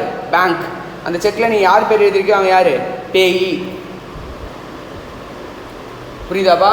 என்ன இங்கே ட்ராயி வந்து எப்பவுமே ஒரே பர்சனாக இருப்பான். நம்ம வெள்ளை பேப்பரில் எழுதும் போது ட்ராயி எத்தனை பேர் வேணால் இருக்கலாம். கரெக்டாக இல்லையா? நான் சந்தோஷ் கூட ஒரு ட்ரான்சாக்ஷன் என்ட்ரு ஆகிருக்கலாம், ஸ்ரீராம் கூட ஒரு ட்ரான்சாக்ஷன் என்ட்ரு ஆகிருக்கலாம், சவுந்தர் கூட ஒரு ட்ரான்சாக்ஷன் என்ட்ரு ஆகிருக்கலாம். அந்த மாதிரி ஒவ்வொருத்தர் கூட நான் ட்ரான்சாக்ஷன் என்ட்ரு ஆகிருக்கலாம். அதுக்கு நான் என்ன பண்ணலாம்? ஒவ்வொரு பில்ஸை ட்ரா பண்ணலாம். பட் ஒரு ஸ்பெசிஃபைடு பர்சன் அப்படின்னு ஒரு ப்ரீ ஃபார்மேட்டடாக இவன் மேலே தான் நான் ட்ரா பண்ண போகிறேன்னு எப்பவுமே என்ன பண்ண போகிறேன்? எப்பவுமே உன் மேலே தான் பில்ஸ் ஆஃப் எக்ஸ்சேஞ்சை ட்ரா பண்ண போகிறேன்னு எப்பவுமே ஒருத்தனை ஃபிக்ஸ் பண்ணி வச்சுருக்கேன். அப்போ அவன் தான் யார்? நம்மளுடைய பேங்கர். பிஸ்னஸ்லலாம் கரண்ட் அக்கௌண்ட் ஓவர் டிராஃப்ட்லாம் எடுக்கலாம். கரெக்டாக இல்லையா? அப்போ அவன் என்ன பண்ணுவான்? உங்ககிட்ட காசே இல்லைனாலும் அவன் உனக்காக பேமெண்ட் பண்ணுவானா பண்ண மாட்டானா? பேமெண்ட் பண்ணுவான். புரியுதா இல்லையா? ஸோ அந்த ஸ்பெசிஃபைடு பர்சன் மேலே பண்ணுறது தான் அது இங்கே செக் அப்படின்னு சொல்கிறாங்க. ஓகேவா? இங்கே வந்து உன்னால் டிமாண்டில் வந்து என்ன பண்ண முடியாது? செக்கை கொடுக்க முடியாது. கண்டிப்பாக என்ன பண்ணிடணும்? டேட் போட்டு இருக்கணும். Check includes electronic check. Check includes என்ன எலக்ட்ரானிக் மீன்ஸில் மேக் பண்ணுற செக்கு. ஓகேவா, கிளியரா? Next, it should be payable whenever the holder chooses to present it to the drawee. Payable on demand என்னன்னு சொல்கிறாங்க பாரு. Payable on demand எப்போ போய் கேட்குறியோ அப்போல்லாம் கொடுத்துடணும், அதுதான் அது payable on demand. But check என்ன பண்ண முடியாது, அந்த மாதிரி payable on demand பண்ண முடியாது. நீ டேட்டை கண்டிப்பாக என்ன பண்ணியிருக்கணும், செக்கில் ஸ்பெசிஃபை பண்ணி இருக்கணும். நீ ஸ்பெசிஃபை பண்ண டேட்லேருந்து 3 months என்னது செக்குக்கு வேலிடிட்டி இருக்குது. ஓகேவா? நெக்ஸ்ட்டு, செக் இன் எலக்ட்ரானிக் ஃபார்ம்னா ஆன்லைன் கம்ப்யூட்டர் ரிசோர்ஸஸ் மூலயமா சைன் பண்ணுறது, biometric or asymmetric crypto system use பண்ணுறது, அது பேர் என்னது எலக்ட்ரானிக் செக்கு. ட்ரங்கேட்டட் செக்னா கிளியரிங் ப்ராசஸில் இருக்கிறதுக்கு பேர் என்னதுன்னா ட்ரங்கேட்டட் செக். ஓகேவா? இப்போ நீ ஒரு HDFCயில் அக்கௌண்ட் வச்சுருக்க, ஓகேவா? நீ ஒரு செக் இஷ்யூ பண்ணுற, அவன் ICICIயில் வச்சுருக்கான்னு வச்சுக்கோயேன். 2 பேங்க்கும் எதிர்க்க தான் இருக்குது, 2 பேங்க்கும் ஆப்போசிட் தான் இருக்குது. நீ செக்கு கொடுக்குற உடனே அவன் எத்தனை போய் ஆப்போசிட் பேங்க்கில் கொடுத்து கிளியர் பண்ணிவிடுவானா, இல்லை அதுக்குன்னு ஒரு ப்ராசஸ் இருக்குமா? அதுக்குன்னு ஒரு ப்ராசஸ் இருக்கும். என்ன பண்ணுவான் இவன், அந்த செக்கை அவன் என்ன பண்ணுவான், RBIக்கு அனுப்புவான். ஒரு கிளியரிங் சைக்கிள் அப்படின்னு சொல்லுவாங்க, கிளியரிங் ஹவுஸ் அப்படின்னு அவங்களுக்கு அனுப்புவான். அவங்க என்ன பண்ணுவாங்க, அந்த ICICI பேங்க்கில் இவனுடைய அக்கௌண்ட்டில் அந்த காசு இருக்கா அப்படின்னு பார்ப்பாங்க. பார்த்துட்டு அந்த ICICI பேங்க்குக்கு சிக்னேச்சர் மேட்ச் ஆகுதான்னு வெரிஃபை பண்ண சொல்லி அனுப்புவாங்க. சிக்னேச்சர் மேட்ச் ஆகுதா, அவன் அக்கௌண்ட்டில் ரெஸ்பெக்டிவ் காசு இருக்கான்னு அந்த கிளியரிங் ஹவுஸ் அனுப்புவாங்க. இந்த ICICI பேங்க் என்ன பண்ணுவான், அந்த கிளியரிங் ஹவுஸுக்கு ரிப்ளை பண்ணுவான், ஓகே இருக்குது அப்படின்னு சொல்லி. அவன் ரிப்ளை பண்ணதுக்கு அப்புறம் தான் இவன் அக்கௌண்ட்லேருந்து காசு என்ன பண்ணுவாங்க, டிடெக்ட் பண்ணி கிளியரிங் ஹவுஸ் கிட்டே கொடுத்துருவாங்க. அந்த கிளியரிங் ஹவுஸ் என்ன பண்ணும், ICICI பேங்க்குக்கு அந்த அக்கௌண்ட்டில் டெபாசிட் பண்ணிடும்.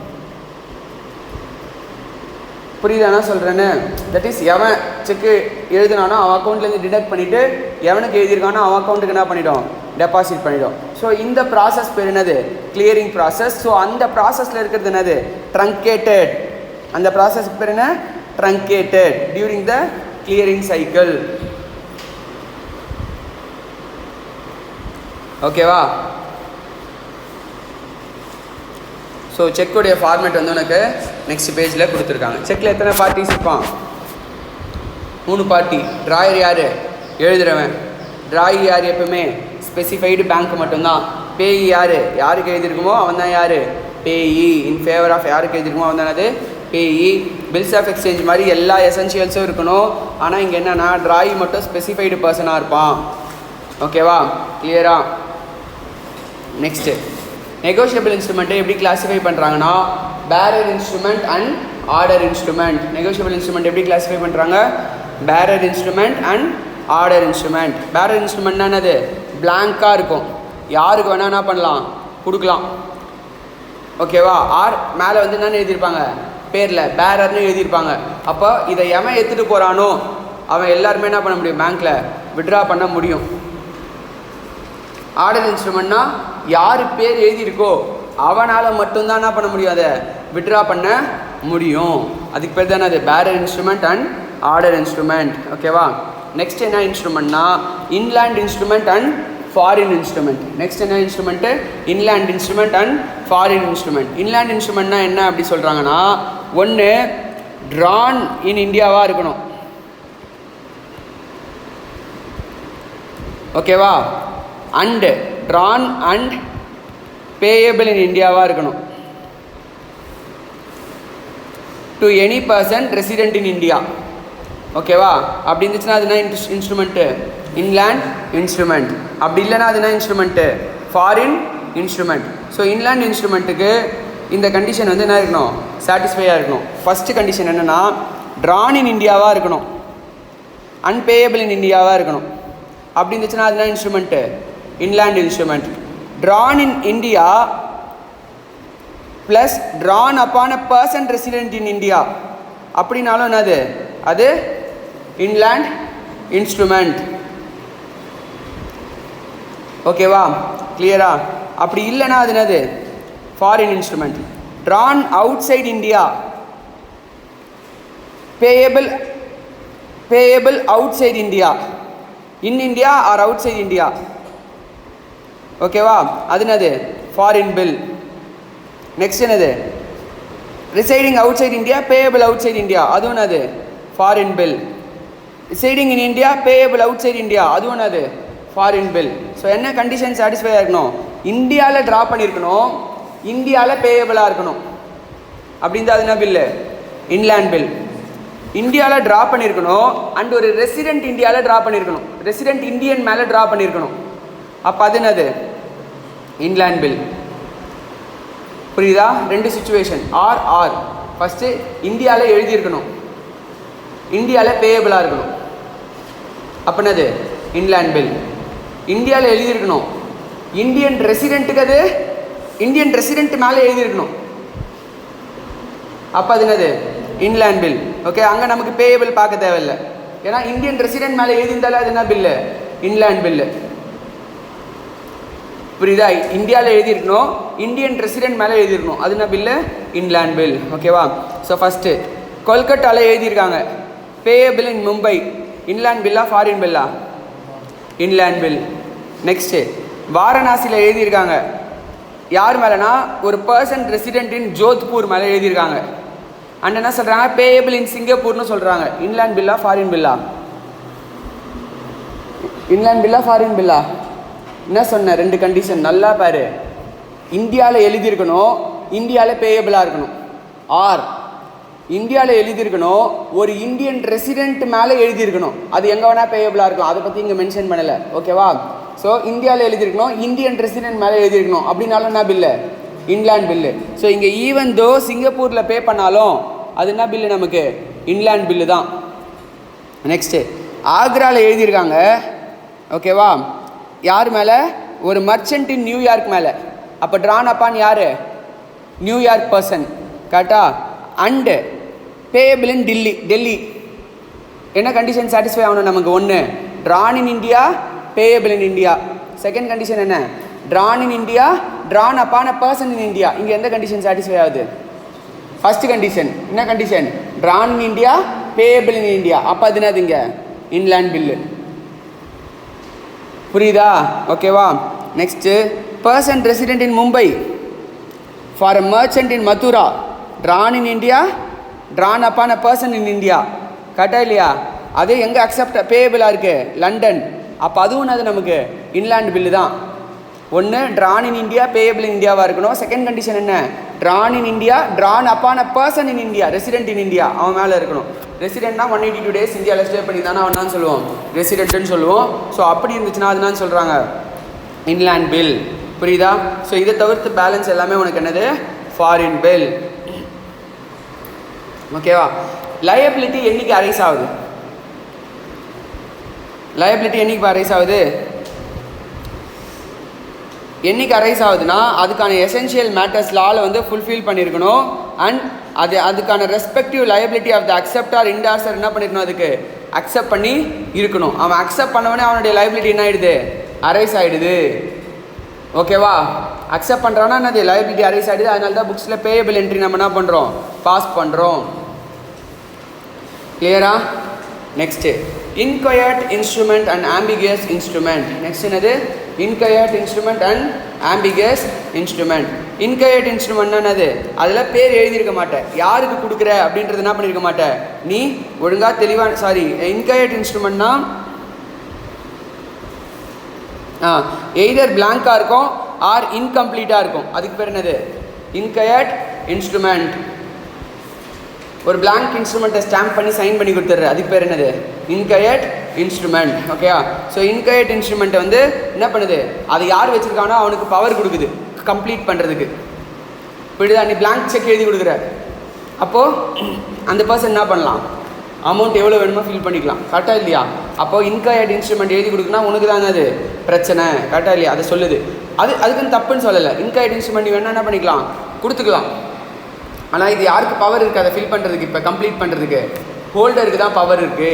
அப்போ ஹோல்டர் என்ன எழுதுறானோ அதுக்கேற்ற மாதிரி இவன் என்ன பண்ணணும்? ஆக்ட் பண்ணணும். புரியுதா? அதானது இன்கொயர்ட் இன்ஸ்ட்ருமெண்ட். ஓகேவா? ஸோ இங்கே என்ன சொல்கிறாங்க? சிம்பிளாக பிரின்சிபல் ஆஃப் எஸ்டஃபல் வரும். பிரின்சிபல் ஆஃப் எஸ்டஃபல்னால் என்னது? அவன் பண்ணலனாலும் அவன் பண்ண மாதிரி நம்ம என்ன பண்ணுவோம்? ட்ரீட் பண்ணுவோம். இவன் மேனேஜரே இல்லை, ஆனால் நீ மேனேஜர்னு நான் சொல்லிட்டேன்னா என்னது? உன்னை என்ன பண்ணுவோம்? மேனேஜராக ட்ரீட் பண்ணுவோம். அதுதானே அது எஸ்டஃபல். ஓகேவா? ஸோ லயபிலிட்டி யார் இன்கயர்ட் இன்ஸ்ட்ருமெண்ட் அவன் கொடுக்குறானோ அவன் தானே அது லயபிள். யாருக்குன்னா ஹோல்டருக்கும் அவன் தான் லயபிள், ஹோல்டர் இன் டியூ கோர்ஸ்க்கும் அவன் தானே அது லயபிள். ஹோல்டர்னா யார் சொன்னேன்? ஸ்டார்டிங்கில் வச்சுருக்கவன், கடைசியில் வச்சுருக்கவன், நடுவில் அவன் பேரில் நம்ம வந்து ஃபிடியூஷரி ரிலேஷன்ஷிப்பில் ட்ரான்ஸ்ஃபர் பண்ணுறோன்னா இவன் 3 சிச்சுவேஷன் மட்டும்தான் ஹோல்டர். பேலன்ஸ் நடுவில் எத்தனை பேர் கை மாறினாலும் அவன் யார்? Holder in due course. புரியுதா?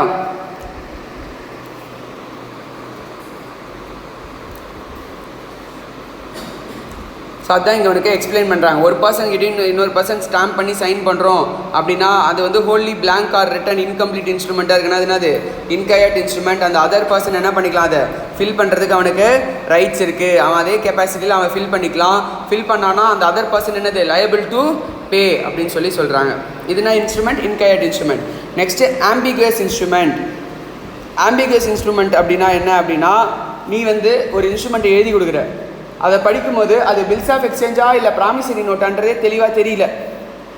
ப்ராமிஸ் டு பே சொல்கிறியா இல்லை ஆர்டர் டு பே சொல்கிறியான்றதே தெளிவாக இன்ஃபர்மேஷன்லாம் இல்லை. அதில் அந்த மாதிரி இன்ஃபர்மேஷன் கரெக்டாக இல்லை.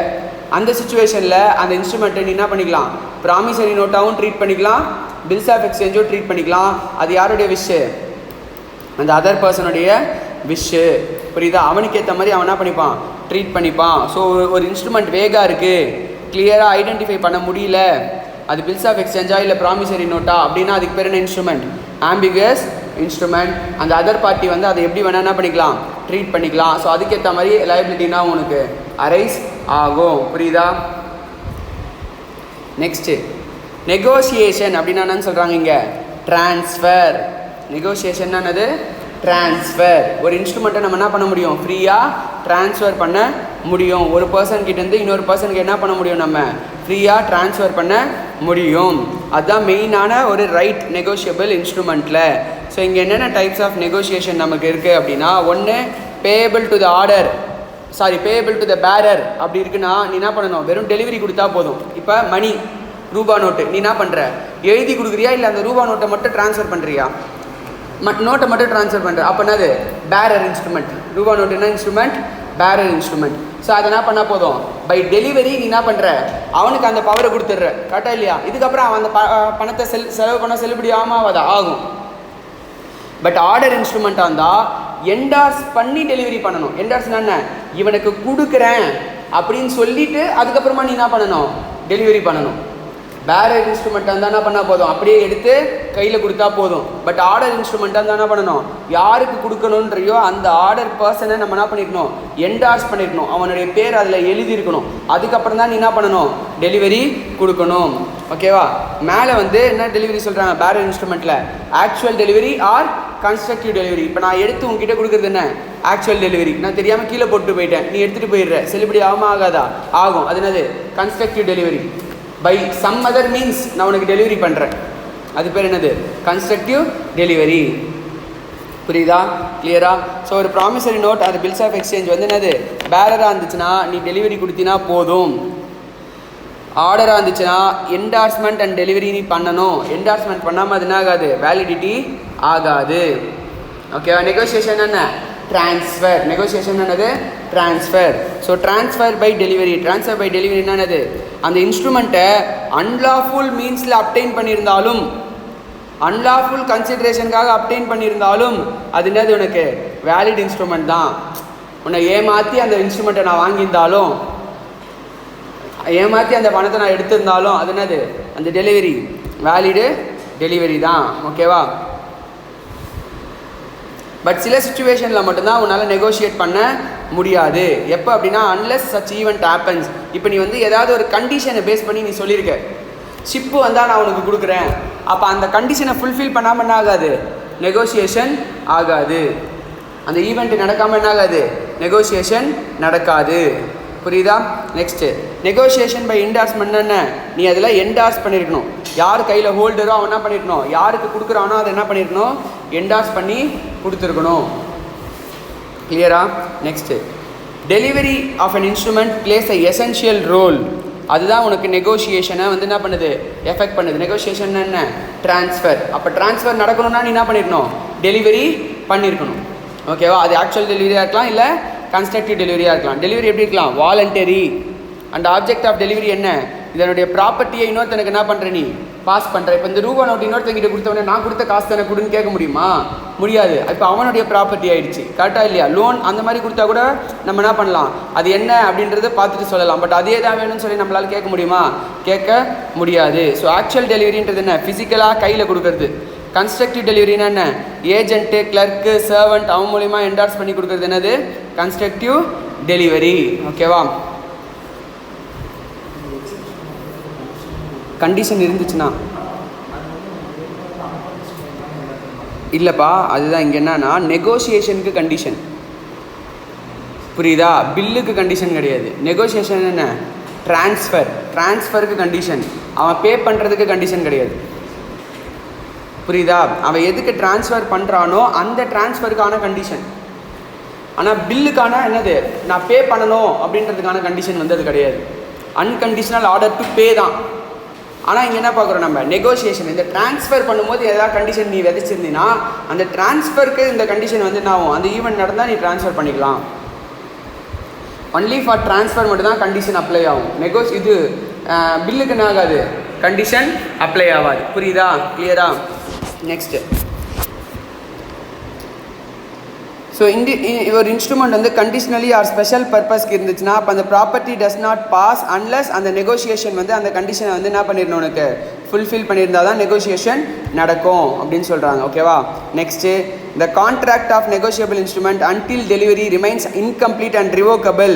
அப்போ delivery is essential not only at the time of negotiation but also at the time of making and drawing the instrument. இப்போ ஒரு இன்ஸ்ட்ருமெண்ட்டை நீ ட்ரா பண்ணுற அப்படின்னா அந்த அன்டில் டெலிவரி அது வந்து எப்படி இருக்கு உனக்கு? அந்த இன்ஸ்ட்ருமெண்ட் இன்கம்ப்ளீட்டாக இருக்குது. அப்போ டெலிவரி பண்ணாமல் அந்த இன்ஸ்ட்ருமெண்ட் என்ன ஆகாது? உனக்கு கம்ப்ளீட் ஆகாது. ஓகேவா? கிளியராக? இப்போ நீ ஒரு இன்ஸ்ட்ருமெண்ட்டை ஃபில் பண்ணாமே இருக்க, அப்போ டெலிவரி பண்ணாமல் வச்சுருக்க, அப்போ அந்த இன்ஸ்ட்ருமெண்ட்டுக்கு வேலிடிட்டி வருமா? வராது. ஓகேவா? ஆனால் நீ இன்கம்ப்ளீட்டாக இருந்து நீ டெலிவரி பண்ணிட்டீங்கனாலும் அந்த இன்ஸ்ட்ருமெண்ட்டுக்கு வேலிடிட்டி வருமா? வராதா? வரும். அடுத்து இருக்க அதை கம்ப்ளீட் பண்ணுறதுக்கு சான்சஸ் இருக்குது. ஓகேவா? ஸோ டெலிவரி எப்போ எஃபெக்டிவாக இருக்கும் அப்படின்னா ஸ்டாண்டிங் இன் இமீடியட் ரிலேஷன்ஷிப். அப்படின்னா ஸ்டாண்டிங் இன் இமீடியட் ரிலேஷன்ஷிப்னா என்ன? அடுத்தடுத்த ரிலேஷன்ஷிப்பில் என்ன பண்ணுறாங்க, அவங்க இமீடியட் ரிலேஷன்ஷிப்பில் இருக்காங்க, ஹஸ்பண்ட் ஒய்ஃப், அப்பா பையன், அந்த மாதிரி சுச்சுவேஷனில் delivery must be effectual made by the party making accepting endorsing in the instrument or by authorised person by himself. எந்த சுச்சுவேஷன்லையும் இங்கே என்னது உனக்கு வேலிட் வரும். ஓகேவா? Next, holder of the instrument other than holder in due course. என்ன சொல்லலாம்? ஹோல்டர்னா யார்? ஃபஸ்ட்டு பில்லை வாங்குறவன், மெச்சூரிட்டி அன்றைக்கி பில் எடுத்துகிட்டு போய் கொடுக்குறவன், நடுவில் இந்த இமீடியட் ரிலேஷன்ஷிப்பில் வரவன். இந்த 3 பேர் மட்டும் தானே அது ஹோல்டர். இன் பிட்வீனில் நீ எத்தனை பேருக்கு கொடுத்தினாலும் அவன் யார்? Holder in due course. அப்போ அந்த ஹோல்டர் இன் டியூ கோர்ஸ்க்கு டெலிவர்டு கண்டிஷனலி இருக்குன்னா அப்போ அந்த கண்டிஷனை ஃபுல்ஃபில் பண்ணால் மட்டும்தான் அவன் என்ன பண்ண முடியும்? ட்ரான்ஸ்ஃபர் பண்ண முடியும். கிளியரா? Next, dishonour of cheque for insufficiency of fund. இப்போ பேங்க்குக்கு ஒரு பேங்க் செக் நீ கொடுத்துருக்க, ஆனால் உங்கள் அக்கௌண்ட்டில் காசே இல்லை. அப்போ என்ன பண்ணுவாங்க? ஓகேவா? நீ ஒருத்தங்கிட்ட பேமெண்ட் ஆஃப் மணிக்கு ஒருத்தங்கிட்டேருந்து இன்னொருத்தங்கிட்ட என்ன பண்ணுற? டிஸ்சார்ஜாக செக்கை வந்து கொடுக்குற. ஆர் எதுக்கு? நீ அவங்ககிட்ட வாங்கின கடனுக்காக இருக்கலாம், or gift, or donation, or security, or application, or எந்த ரீசனுக்காக வேணால் இருக்கலாம். ஓகேவா? ஆனால் அது பேங்க்குக்கு போயிட்டு காசு இல்லைன்னு ரிட்டர்ன் ஆகிடுச்சு. Either 2 condition. ஒன்று காசு இல்லை, இன்னொன்று காசு பத்தலை. ஒன்று என்னது? காசு இல்லை, இன்னொன்று என்ன? காசு பத்தலை. 10,000 பேரில் செக் எழுதியிருக்கேன், ஆனால் உங்கள் அக்கௌண்ட்டில் 0 தான் இருக்குது. அப்படின்னது காசு இல்லை. 10,000 எழுதியிருக்கேன், உங்கள் அக்கௌண்ட்டில் 5,000 தான் இருக்குது. அப்படின்னது காசு பத்தலை, இன்சஃபிஷியண்ட்டாக இருக்குது. ஸோ இந்த ரீசன்னால் ஒரு செக் ரிட்டர்ன் ஆயிடுச்சுன்னா உன் மேலே கிரிமினல் அஃபென்ஸ் எடுப்பாங்க. உன் மேலே என்ன அஃபென்ஸ் எடுப்பாங்க? கிரிமினல் அஃபென்ஸ் எடுப்பாங்க. ஓகேவா? சிவில் அஃபென்ஸ் கிடையாது, டேரெக்டாக ஜெயிலு தான். ஓகேவா? சிவில் அஃபென்ஸ்க்கெலாம் ஒன்லி ஃபைன் மட்டும்தான். பட் கிரிமினல் அஃபென்ஸ்க்கு என்னது? ஜெயிலு. புரியுதா? ஸோ கமிட்டட் அண்ட் அஃபென்ஸாக ட்ரீட் பண்ணுவாங்க. உனக்கு இம்ப்ரிசன்மெண்ட் அப் டு 2 இயர்ஸ் வரைக்கும் ஜெயிலில் உன்னை போடுறதுக்கு சான்சஸ் இருக்குது. Or fine 2 times of cheque amount fine வாங்குறதுக்கும் சான்சஸ் இருக்குது. ஆர் ரெண்டுமே, ஜெயிலு ப்ளஸ் ஃபைனு ரெண்டுமே பண்ணுறதுக்கும் சான்சஸ் இருக்குது. அது கோர்ட்டு தான் வந்து டிசைட் பண்ணணும். எவ்வளோ மாதம் உன்னை ஜெயிலில் போடணும், எவ்வளோ ஃபைன் வாங்கணும் அப்படின்றதெல்லாம் என்ன பண்ணணும்? கோர்ட்டு தான் வந்து டிசைட் பண்ணணும். ஓகேவா?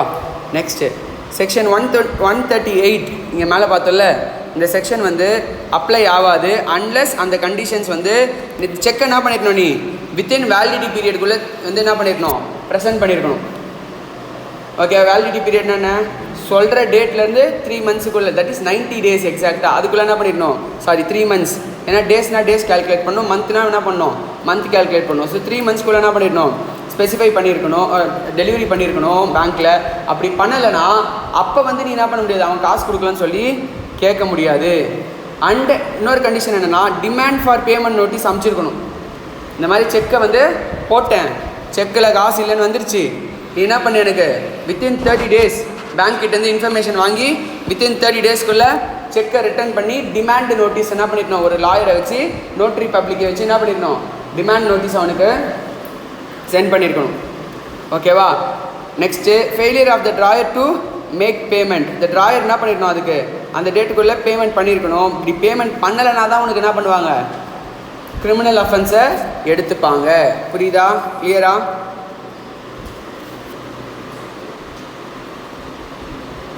கம்ப்ளைண்ட் எத்தனை நாளுக்குள்ளே பண்ணலாம் அப்படின்னா 30 days notice period plus 15 days of the receipt of said notice. So டோட்டலாக பார்த்தீங்கன்னா 45 days ஆஃப் டிஸானருக்குள்ளே என்ன பண்ணிக்கலாம், நம்ம கம்ப்ளைண்ட் ஃபைல் பண்ணிக்கலாம் டிஸானர் ஆச்சுன்னா. ஓகேவா?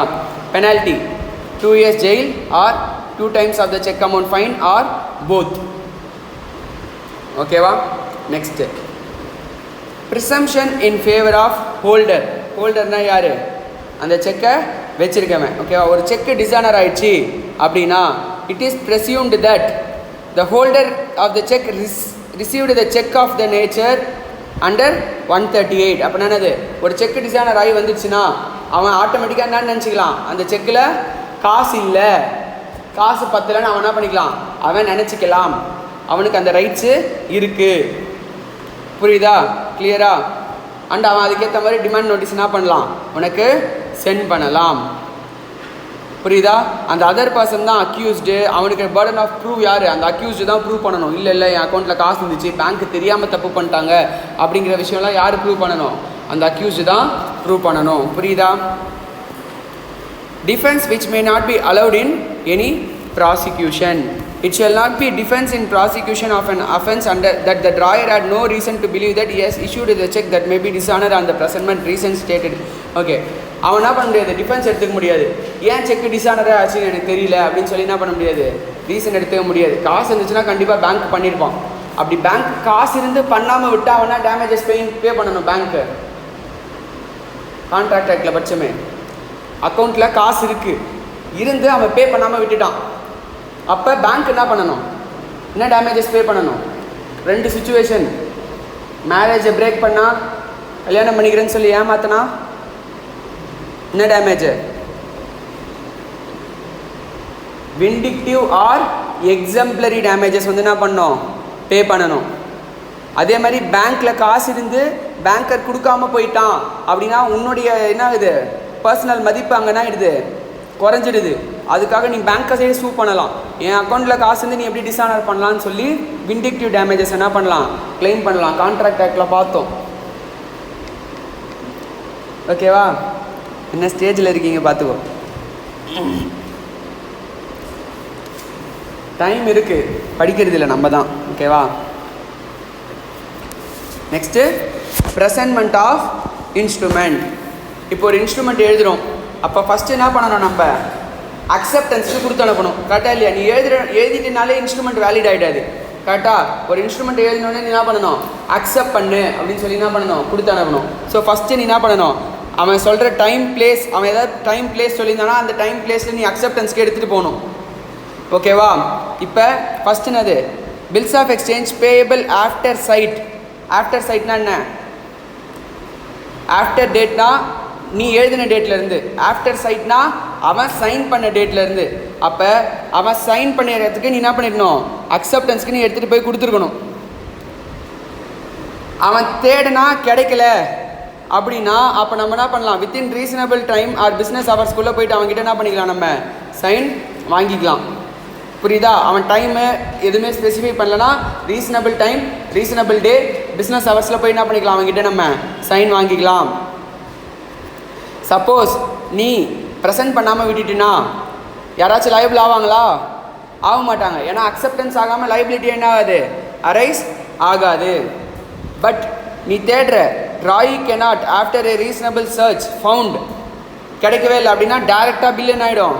டிஸானர் ஆகிடும். நீ என்ன பண்ணுற?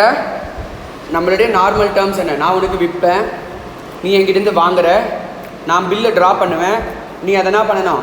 அக்செப்ட் பண்ணணும். அதுதானே அது நம்மளுடைய டேர்ம்ஸ் அண்ட் கண்டிஷன்ஸ். ஓகேவா? நான் விற்றுட்டேன், நீ வாங்கிட்ட, இப்போ நான் பில்லு எழுதி உனக்கு அனுப்புகிறேன், நீ இல்லை, ரீசனபிள் டைம் வரைக்கும் வெயிட் பண்ணுறேன், நீ இல்லை, அக்செப்ட் பண்ணுறதுக்கே இல்லை. அக்செப்ட் பண்ணிட்டீங்கன்னா லைபிலிட்டி அரைஸ் ஆகும். கரெக்டாக இல்லையா? அது ஃபஸ்ட்டு சுச்சுவேஷன். பட் நீ ஃபஸ்ட்டு என்ன பண்ணல? அக்செப்ட் பண்ணவே இல்லை. கரெக்டாக இல்லையா? ஆர் உன்னை தேடி நான் கிடைக்கவே இல்லை, நீ கிடைக்கவே இல்லை, அப்போயுமே என்ன ஆகிடுது? டேரெக்டாக அந்த இடத்துல என்ன ஆகிடுது? பில்லு டிஸானர் ஆகிடுது. ஓகேவா? ஏன்னா உங்கள் காசை நம்மளுடைய டேர்ம்ஸ் அண்ட் கண்டிஷன் என்ன? கான்ட்ராக்டு பில்லை நீ அக்செப்ட் பண்ணுன்றது தான். ஆனால் நீ அக்செப்டே பண்ணலன்னும் போது என்ன ஆகிடும்? இங்கே டிஸானர் ஆகிடும். ஆனால் அக்கௌண்ட்ஸில் போடும்போது அப்படி என்ட்ரி போடக்கூடாது. பில் அக்செப்ட் பண்ணலன்னா லைபிலிட்டி அரைஸ் ஆகாதுன்னு தான் அக்கௌண்ட்ஸில் நீ என்ட்ரி போடணும். அது வந்து அக்கௌண்டிங் டேர்ம்ஸில் பார்க்குற. இங்கே லீகல் டேர்ம்ஸில் பார்க்குற. லீகல் டேர்ம்ஸில் அவன் கொடுக்க வேண்டிய காசு அவன் அன்றைக்கே என்ன ஆகிடுறான்? அவன் அக்செப்டே பண்ணாமல் ஒன்று என்ன பண்ணுறான்? அழுகழிக்கிறான். புரியுதா? ஸோ அதனால் அன்றைக்கே டிஸானர் நீ என்ன பண்ணிடலாம்?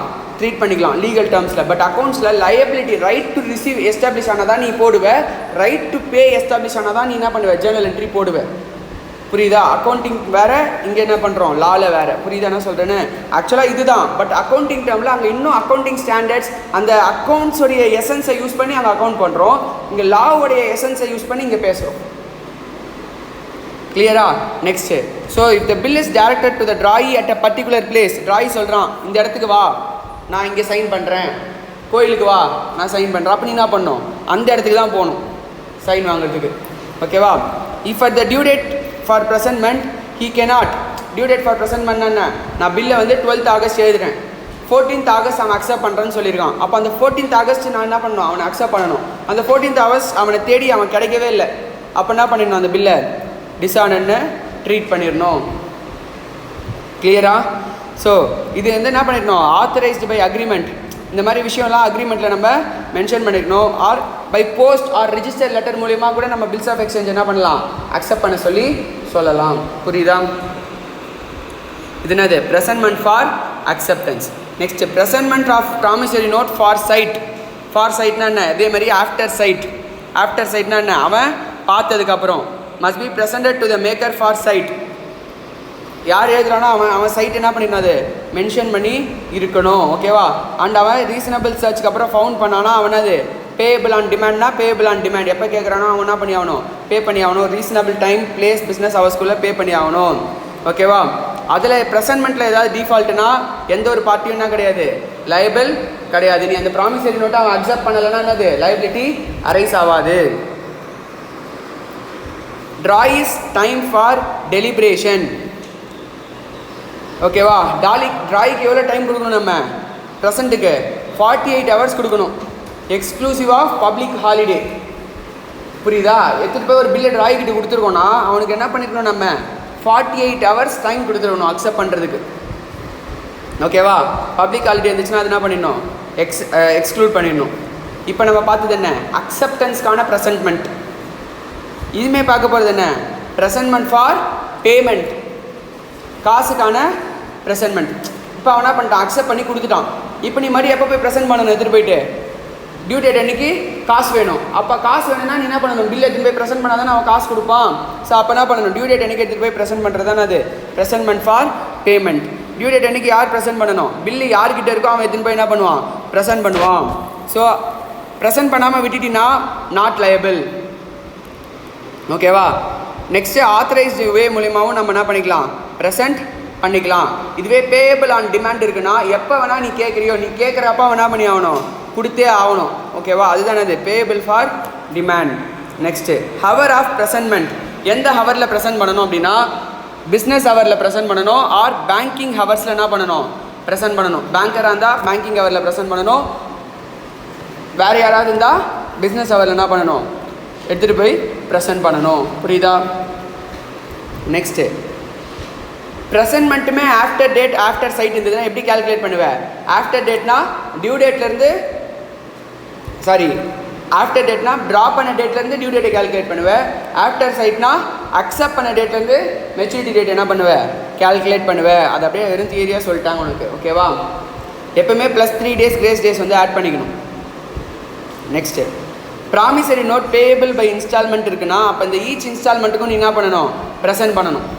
நீ ப்ரெசென்ட் பண்ணாமல் அவன் என்ன பண்ண மாட்டான் பே பண்ண மாட்டான். ஓகேவா? Next presentment for payment of instrument payable at specified place and not elsewhere. நீ வந்து என்னுடைய ஊட்டி எஸ்டேட்டுக்கு வந்தால் தான் நான் பே பண்ணுவேன் அப்படின்னு சொல்கிறேன்னா நீ என்ன பண்ணணும் அந்த ஊட்டி எஸ்டேட்டுக்கு போய் ப்ரெசென்ட் பண்ணால் தான் அவன் என்ன பண்ணுவான் பே பண்ணுவான். வேறு எங்கேயும் அவன் என்ன பண்ண மாட்டான் அவனுக்கு பே பண்ண மாட்டான். அந்த ஸ்பெசிஃபைடு பிளேஸில் தான் நீ என்ன பண்ணணும் போயிட்டு ப்ரெசென்ட் பண்ணணும். Instrument payable at specified place வந்து நம்ம ப்ரெசென்ட் பண்ணோன்னா அவன் என்ன பண்ணுவான் பே பண்ணிவிடுவான் எந்த இன்ஸ்ட்ருமெண்ட்டாக இருந்தாலும். ஓகேவா? Suppose presentment no exclusive place specified பில்லில் வந்து பிளேஸ் என்ன பண்ணல ஸ்பெசிஃபை பண்ணலை. அப்போ நம்ம எங்கே கொடுக்கலாம் பிஸ்னஸ் பிளேஸில் கொடுக்கலாம். அப்படி இல்லைனா ரெசிடென்ஸ் பிளேஸில் கொடுக்கலாம். அவனுடைய பிஸ்னஸ் எங்கே இருக்கோ அங்கே போய் காசு வாங்கிக்கலாம். ஆர் அவன் வீடு எங்கே இருக்கோ அங்கே போய் காசு வாங்கிக்கலாம். அங்கே போய் ப்ரெசென்ட் பண்ணிக்கலாம். ஓகேவா? நெக்ஸ்ட்டு பிஸ்னஸ் பிளேஸே இல்லை அவனுக்கு ஆர் வீடே எங்கன்னு தெரியல. Okay, no place of space அது எங்கேயுமே மென்ஷன் பண்ணலை. ஃபிக்ஸட் ரெசிடென்ஸ் அவனுக்கு இல்லை. அண்டு பிஸ்னஸில் எந்த பிளேஸும் ஸ்பெசிஃபை பண்ணலை. ஓகேவா? அப்போ அவன் எந்த பிளேஸில் இருப்பான் எப்பவுமே டீ கடையில் உட்காந்துட்டு இருப்பான். அப்படின்னா நம்ம என்ன பண்ணணும் எடுத்துகிட்டு போய் அந்த டீ கடையில் ப்ரெசென்ட்மெண்ட் பண்ணணும். அவன் எப்பவுமே எந்த இடத்துல இருப்பானோ பிஸ்னஸ் பிளேஸும் ஸ்பெசிஃபை பண்ணல. அவனுக்கு பிஸ்னஸ் பிளேஸுன்ற ஒன்றே கிடையாது. ஒரு புரோக்கர் இருக்கான்னு வச்சுக்கோங்க, அவன் என்ன பண்ணுவான் அவனுக்கு ஒரு பிஸ்னஸ் பிளேஸ் இருக்குமா ஒரு கடை வீடு அந்த மாதிரி எதாவது இருக்குமா இருக்காது. அவன் பாட்டு என்ன பண்ணுவான் ஒவ்வொரு இடத்துக்கு போயிட்டே இருப்பான். அப்போ அவன் எங்கே எந்த இடத்துல அவன் ரெகுலராக இருப்பானோ அந்த இடத்துக்கு நீ என்ன பண்ணலாம் போயிட்டு ப்ரெசென்ட் பண்ணிக்கலாம். Next presentment of cheque to charge drawer. இப்போ வந்து ஒரு செக் என்ன பண்ணுறோம் பேங்கருக்கு நம்ம கொடுக்குறோம் காட்டா இல்லையா அதுதான் என்னது ப்ரெசென்ட்மெண்ட்.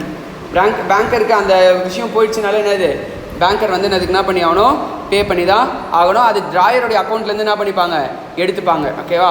Next presentment of cheque to charge any other person. ட்ராயரை தவிர்த்து வேறு யாருக்காவது கொடுக்குறோம் அப்படின்னா இப்போ நீயே உன் செக்கை விட்ரா பண்ணிக்கலாம். பேரர்னு போட்டு என்ன பண்ணிக்கலாம் செல்ஃப் செக் அப்படின்னு சொல்லுவாங்க பேங்க்கில் பண்ணினா செல்ஃப் செக் போட்டு விட்ரா பண்ணிக்கலாம். அப்படி இல்லைனா என்ன பண்ணலாம் வேறு யாருக்காவது எழுதி கொடுக்கலாம். அப்போ வேறு யாருக்காவது எழுதி கொடுக்குறது வித்தின் ரீசனபிள் டைமுக்குள்ளே அவன் என்ன பண்ணிடணும் ப்ரெசென்ட் பண்ணி இருக்கணும்.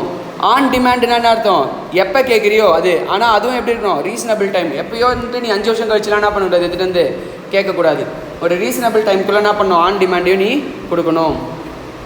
Next payable by or to agent or representative of deceased or assignee of the insolvent அப்படின்னா அப்போ அந்த பர்சன் என்ன பண்ண இப்போ வந்து ஒருத்தர் ஏஜென்ட்டுக்கு பே பண்ணுற அப்போ அந்த ஏஜென்ட் ரிசீவ் பண்ணுறதுக்கு ரைட்ஸ் இருக்குது. அந்த ஏஜென்ட்கிட்ட நீ என்ன பண்ணலாம் ப்ரெசென்ட்மெண்ட்டுக்கு கொடுக்கலாம். ஆர் அப்பா செத்துட்டாங்க அப்போ லீகல் ரெப்ரசன்டேட்டிவ் கிட்ட என்ன பண்ணலாம் ப்ரெசென்ட்மெண்ட்டுக்கு கொடுக்கலாம். கம்பெனி இன்சால்வெண்ட் இழுத்து மூடிட்டாங்க. சிவாஜி படத்தில் இழுத்து மூடினோடனே வேறு ஒருத்தவங்க டேக் ஓவர் பண்ணிடுவாங்கல்ல அவங்க யார் அசைனி. அவங்கக்கிட்ட என்ன பண்ணலாம் சார் எனக்கு இவன் இவ்வளோ காசு கொடுக்க வேண்டியிருக்கு அப்படின்னு சொல்லி என்ன பண்ணலாம் அவங்ககிட்ட எடுத்துன்னு போயிட்டு என்ன பண்ணலாம் நீ ப்ரெசென்ட் பண்ணலாம். புரியுதா? Next excuse for delay in presentment for acceptance or payment. என்னது எக்ஸ்கியூஸ் வந்து கிடையாது. பியாண்ட் கண்ட்ரோல் ஆஃப் த ஹோல்டராக இருந்தால் எக்ஸ்கியூஸ் இருக்குது. உன்னால் தவிர்க்க முடியாத சுச்சுவேஷன் மழை ஊரெல்லாம் வெள்ளம் என்னால் போக முடியல அப்படின்னா எக்ஸ்கியூஸ் இருக்குது. மற்ற சுச்சுவேஷனில் என்ன கிடையாது. உன்னுடைய நெக்லிஜென்ஸ்னால நீ மிஸ்டேக் பண்ணுறேன்னா கிடையாது எக்ஸ்கியூஸ் கிடையாது. ஆர் உன்னுடைய மிஸ்கண்டக்ட்னால நீ மிஸ்டேக் பண்ணுறேன்னா கிடையாது எக்ஸ்கியூஸ் கிடையாது. புரியுதா? அந்த எக்ஸ்கியூஸ் ரீசனபிள் டைம் மழை முடிஞ்சோடனே நீ என்ன பண்ணிடணும் போய் கேட்டிருக்கணும். கிளியரா? ஓகேவா? நெக்ஸ்ட்டு எந்த சுச்சுவேஷனில் ப்ரெசென்ட்மெண்ட் வந்து தேவை கிடையாது அன்னெசரி. ஓகேவா? இப்போ இன்ஸ்ட்ருமெண்ட் வந்து டியூ டேட் அன்றைக்கி டிஸானர் பண்ணிடுறான். அப்போ நீ ப்ரெசென்ட்மெண்ட் பண்ணணும்னு அவசியம் கிடையாது. என்ன சொல்லிடுறான் ஃபோன் பண்ணி இப்போ என்னால் காசு கொடுக்க முடியாது நான் டிஸானர் பண்ணிடுறேன் அப்படின்னு ஃபோன் பண்ணி சொல்லிடுறான். அப்போ நீ எதுவும் போய் ப்ரெசென்ட் பண்ணணும்னு அவசியம் இருக்கா? அவனே காசு கொடுக்க முடியாதுன்னு சொல்லிட்டான். நீ எதுக்கு எடுத்துகிட்டு போய் ப்ரெசென்ட் பண்ணணும்னு அவசியம் கிடையாது. ஆர் நீ கொடுக்க போகிற அவன் என்ன பண்ணுறான் வழி ஃபுல்லாக ரவுடிங்கில் செட் பண்ணி அவனை தடுத்துக்கிட்டே இருக்கான். அவன் வீட்டுக்கு போய் ரீச் பண்ண முடியாத மாதிரி அவர் ஏதோ ஒன்று பண்ணிகிட்டே இருக்கான். அவனை வந்து ப்ரிவெண்ட் பண்ணிகிட்டே இருக்கான் ப்ரெசென்ட் பண்ணுறது. அதை பற்றி பேசினாலே அவன் என்ன பண்ணுறான் நீ இப்போ அதை பற்றி பேசாதப்பா அதை பற்றி பேசாத ப்ரெசென்ட் பண்ணாதன்னு அவனை தடுத்துக்கிட்டே இருக்க. அந்த சுச்சுவேஷனில் நீ ப்ரெசென்ட் பண்ணணும்னு அவசியம் கிடையாது. நீ டேரெக்டாக டிஸானர்னு ட்ரீட் பண்ணிடலாம்.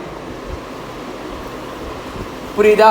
Next instrument being payable at his place of business. He closes such place of business on the day usual business hoursல இந்த டேட்டு அவன் என்ன பண்ணிருக்கணும் பே பண்ணியிருக்கணும்.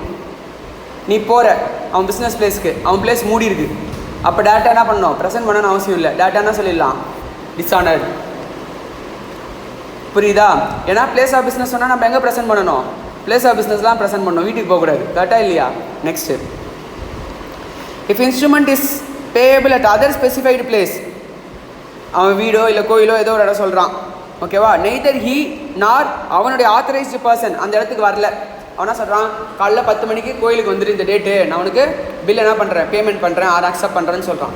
ஆனால் நீ போகிற, அவனும் வரல, அவன் ஆத்தரைஸ்டு ஏஜென்ட்டும் வரல. அப்போ என்ன பண்ணிடலாம்? பில்லு டிஸானர், ப்ரெசென்ட் பண்ணணும்னு அவசியம் கிடையாது.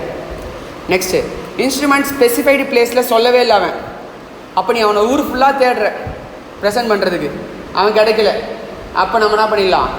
ப்ரெசென்ட் பண்ணணும்னு அவசியம் கிடையாது, டேரக்டாக ட்ரீட் பண்ணிடலாம், டிஸானர்னு ட்ரீட் பண்ணிடலாம். புரியுதா? ஓகேவா?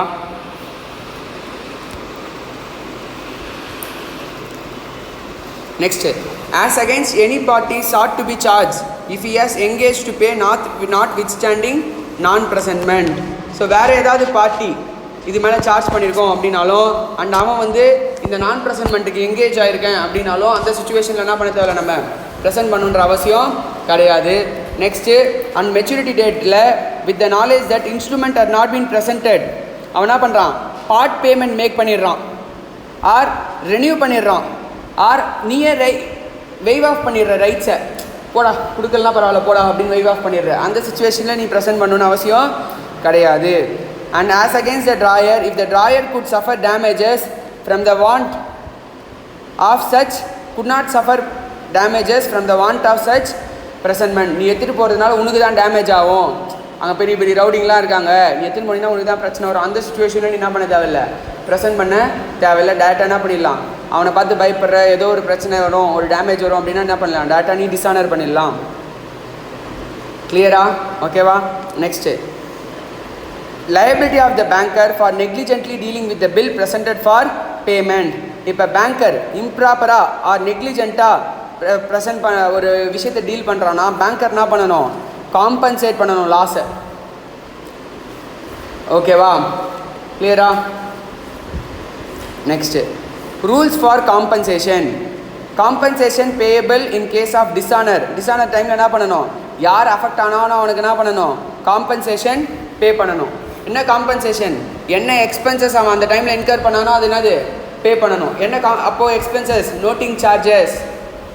கரெக்டாக இல்லையா? ஒரு லாயரை கூப்பிட்டு போய் நீ என்ன பண்ணுற? Noting charges. அப்போ அந்த நோட்டிங் சார்ஜஸ் எக்ஸ்பென்சஸ் என்ன பண்ணணும்? பே பண்ணணும். அதானது presenting charges, noting charges, protesting charges, இதெல்லாம் என்ன பண்ணணும்? நம்ம பே பண்ணணும். அண்ட் அவன் வீடு வேறு சொன்ன இடத்த விட வேறு இடத்துல இருக்குது, ஓகேவா? அப்போ வேறு இடத்துக்கு நீ போகிற, அந்த எக்ஸ்பென்சஸ் அவன் என்ன பண்ணணும்? நமக்கு ரிட்டர்ன் பண்ணணும். நெக்ஸ்ட்டு, இப்போ வந்து என்ன பண்ணுற? எக்ஸ்சேஞ்ச் பண்ணிக்கிற ரெண்டு பிளேஸ்லேயும் ரேட் ஆஃப் இது வந்து மாறுது. ஃபஸ்ட்டு நீ இந்தியாவில் பே பண்ணுறேன்னு சொல்கிற, இப்போ லண்டனில் பே பண்ணுறேன்னு மாற்றிட்ட. அப்போ லண்டனுடைய ரேட் ஆஃப் இன்ட்ரெஸ்ட் மாறும், எக்ஸ்சேஞ்ச் ரேட் டிஃப்ரென்ஸ் மாறும். அப்போ அந்த டிஃப்ரென்ஸஸையும் என்ன பண்ணணும்? பே பண்ணணும். புரியுதா? நெக்ஸ்ட்டு, என்டார்ஸ் பண்ணுறோம் அப்படின்னா அந்த என்டார்ஸ் பண்ணுறவனும் போது என்ன பண்ணுற? 18% இன்ட்ரெஸ்ட் வந்து பே பண்ணணும். Date from the date of payment until the date of realisation together with all expenses. ஏன்னா என்டார்ஸ் பண்ணுறவனுக்கு என்ன பண்ணணும்? இவன் தான் என்ன பண்ணணும்? யார்? டிராய் தான் என்ன பண்ணணும்? என்டார்ஸ் பண்ணவனுக்கும் இன்ட்ரெஸ்ட்டை பே பண்ணணும். அவன் இப்போ இன்ட்ரெஸ்ட் கேட்பான்ல டெட்டார்கிட்ட, 3 மாதத்துக்கு முன்னாடியே காசு கொடுக்குறேன்னு சொல்லி என்கிட்ட வாங்கிட்டேன், எனக்கு இப்போ இன்ட்ரெஸ்ட் கொடுன்னு அவன் கேட்குறான்னா அதுக்கு யார் பே பண்ணணும்? இப்போ டிராய் தான் அந்த இன்ட்ரெஸ்ட்டை என்டார்சிக்கு பே பண்ணணும். நெக்ஸ்ட்டு, அந்த எக்ஸ்சேஞ்ச் ரேட் டிஃப்ரென்ஸ் இருக்கனால அதை என்ன பண்ணணும்? பே பண்ணணும். அதை தவிர்த்து வேறு ஏதாவது compensation on sight, on demand, அந்த மாதிரி வேறு ஏதாவது எக்ஸ்பென்சஸ் இன்கர் பண்ணியிருக்கான், டிஸானர் ஆகிருக்கு, அதுக்கு ஏதாவது லீகலாக liable to make some expenses அப்படின்னா அந்த எக்ஸ்பென்சஸையும் அவன் என்ன பண்ணணும்னா பே பண்ணணும். கிளியரா? ஓகேவா? ஸோ இதுதான் என்டையர் நெகோஷியபிள் இன்ஸ்ட்ருமெண்ட் ஆக்ட். உனக்கு ஏதாவது எக்ஸ்ட்ரா இருக்கா? உனக்கு அவ்வளோதான், கம்மியாக தான் இருக்கும். கரெக்டாக இல்லையா? படித்து பாரு, ஏதாவது எக்ஸ்ட்ரா இருந்துச்சுன்னா எடுத்துகிட்டு வா, நம்ம அதை தனியாக டிஸ்கஸ் பண்ணிக்கலாம். ஓகேவா? கிளியர்? ஸோ போயிட்டு ஆஃப்டர்நூன் 2 o'clock வென்ஸ்டேலேருந்து ஜிஎஸ்டி ஸ்டார்ட் பண்ணுறோம். காலையில் வந்து 10 o'clock ஜிஎஸ்டி வெனஸ்டே. ஓகேவா? நீ கிளம்பலாம். உனக்கு அறிவேன். ஏதாவது எக்ஸ்ட்ரா இருக்காப்பா? இருக்கா? ஓகேப்பா, நீங்களும் பிரேக் போயிட்டு வாங்க.